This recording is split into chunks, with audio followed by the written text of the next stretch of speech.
Hello guys, Termex here, and welcome back to another Wonderlands video. Now in today's Wonderlands video, I'm going to be showing you guys my personal build path when it comes to the Spore Warden and the Stabbomancer, which is the SporeMancer. So I will be primary Spore Warden and then secondary Stabbomancer for my subclass. But I just thought it'd be cool to share my exact build that I'm going to be running day one, going into the game, my exact specs when I'm leveling up, and just in general what abilities I think are worth speccing into. Now first off, we are going to go with Barrage, of course. We have to get that awesome bow that has multiple charges, plus gun damage benefits do apply to this bow, so I feel like it's going to have a lot of nice synergies when it comes to damage and endgame boss damage. Now the first skill we're going to be speccing into is Eagle Eye. This just gives us a flat damage and gun handling increase with no conditions. Really smart ability to spec into early on, just making you a lot more powerful, especially if you plan to play on the harder difficulties. And up next we have Affinity. I'm gonna pop 5 points into that as well, which will just give us a raw ability damage increase, which will apply to our bow and our Blizzard if we do choose to hot swap to that for any unforeseen reason, if we need ad control or specifically those Frost Cyclones. And now we have these other skills like Bounty of the Hunt with action skill cooldown rate. I'm not worried about that. I'm not worried about Kindred Heart with the companion health and companion damage. Not really going for a pet build just yet, but we are going to get Spore Cloud. This will allow our companion to occasionally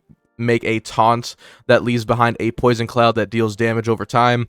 This is more or less just a de-aggro tool as opposed to a damage dealing tool, and I think it's going to be very awesome even in solo play. And now speaking of 1-point skills, we are getting Medical Mushroom, which is just lick the wounds from Flak in Borderlands 3. Our companion will try to revive us, and if it does, we actually gain bonus damage for a certain duration. Now here's where we get into the little bit harder of things. I am actually going to go Bullseye because the gun critical hit chance is increased and the companion critical hit chance is increased. That's a whatever thing, but getting higher critical hit chance I think is going to be huge with this class. And now of course we do have to get the Quiver of Holding. This will allow us to have increased magazine size, but not only that, we also get ammo regeneration. So we get ammo regeneration on whatever gun we're using, and I think that's going to be a huge thing when it comes to this class, putting out a bunch of damage. But while we're talking about that, I do want to talk about Headhunter because this reminds me of Galactic Shadow in a way. We're going to spec into this. It's another 1 out of 1 point skill. Our gun damage dealt to critical hit areas is going to be increased. I do not know the math if it's 15%, 20%, 10%. I'm going to assume it's 15% just because that's what Flax was in Borderlands 3. And now we have Windrunner. This is a kill skill that gives us movement speed and fire rate after a short time, and it does stack up to 3 times. We also have Thrill of the Hunt, which is critical hits increase companion damage. We have Called Shot, which is when you aim down sight, you get increased gun damage and damage reduction. And then we have the Wrath of Nature. Whenever we deal ability damage to an enemy, the affected enemy takes increased damage from all sources. That's what we're going to be speccing into. 3 points into that right away, so we get some bonus damage. And then for the rest, I'm actually just going to put it in Windrunner until we get our capstone, just 1 point. So every time we get a kill skill, we're going to go a little bit faster and shoot a little bit faster. And then finally, we get Play the Angles. Play the Angles is when we get a critical hit. We have a chance to ricochet our bullets that deal reduced ability damage, and then those ricocheted shots also have another chance to ricochet in additional time. This is going to be very powerful for a lot of different weapons. But now we're going into our subclass, which is the Stabbomancer. So the first thing we are going to spec into, we have all these different things, but we are going into Potent Poisons. 5 points into this just because we get 40% status effect duration and 20% status effect damage. Now the reasoning behind why I think this skill is going to be so amazing is if we ever do use Blizzard for AoE or ad control, we have that 20% effect damage and that 40% effect duration with the cryo, so I think that's going to help out a lot. Plus it's just going to make our elemental weapons just a whole lot better, and I do not know if it will affect it, but I believe Potent Poisons will affect the Spore Cloud that the Mushroom Companion does leave by. If it does, that's just another added benefit. It's almost like Cloud Kill in a way, but with its own separate perk buff.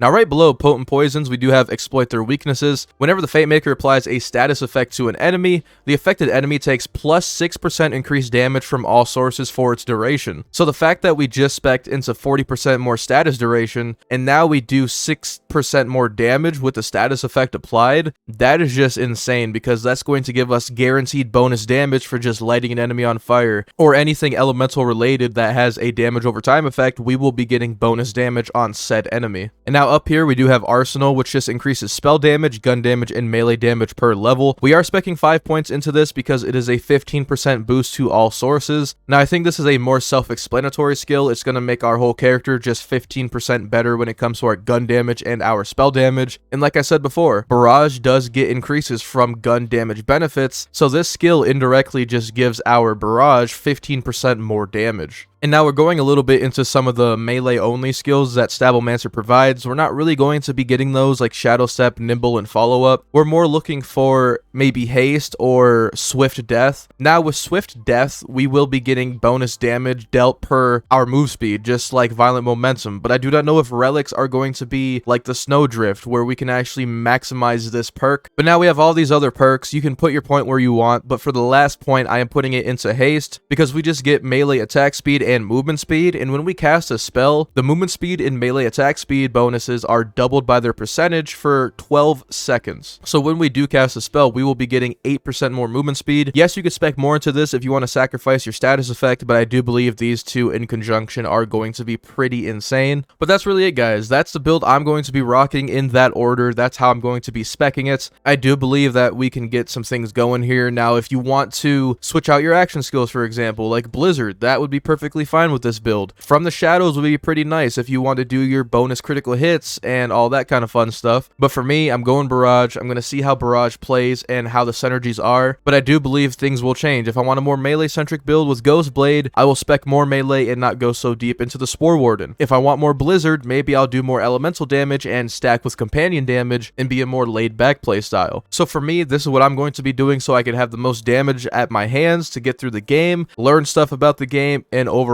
progress in a smooth fashion. If you guys do want to save this as a screenshot, you can take the opportunity to do so now. I will actually post this on Twitter as well if you guys do want to see this, and the website will be in the description below. If you guys want to do this yourself, there's a bunch of different characters as you can see here. You could just choose this, choose your secondary class here, swap them if you want to. But yeah, guys, that's what I'm going to be doing for Wonderlands with my SporeMancer. That is my build path. That is the route I am going to be taking in this game, and I can't wait to provide some builds for you guys and general tips when it comes to both of these characters, because they are my two favorite in the game. But if you did enjoy today's video, please make sure you guys leave a like on it, as it helps me out a lot and spreads my content more out to the Wonderlands and the Borderlands community. And make sure you subscribe so you never miss out on another video from me. Join the Flakback Discord, links in the description below if you want to get my save files for all of the stuff I will be doing in Wonderlands. But you guys have a terrific day, and I will see you guys later.